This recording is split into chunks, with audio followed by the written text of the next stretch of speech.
আমরা আছি পেহেলগাঁওতে। আজকে হলো দ্বিতীয় দিন। দুপুর খাওয়া দাওয়া করে বেরিয়ে পড়েছি সাইট সিনের উদ্দেশ্যে। প্রথমে গেছিলাম চন্দনবাড়ি। আর যাওয়ার পথে রাস্তাটা দেখেছো কতটা অপূর্ব। আর সেখানে পৌঁছে গিয়ে তো আমাদের চক্ষু ছানা বড়া, এত বরফ। আর সত্যি কথা বলতে আমাদের না বরফের ভাগ্যটা খুব একটা ভালো না, যেখানেই গেছি যেন বরফ শুকিয়ে যেত।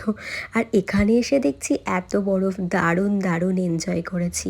আর আমি একটা ভুল করে ফেলেছি, আগে টপ, তারপর কটসুল, তারপর সোয়েটার পরেছি। স্টাইলের জন্য আমি সোয়েটারটাও খুলতে পারছি না, যেহেতু ভেতরে আমার কটসুল, সেটা খুবই বাজে লাগবে।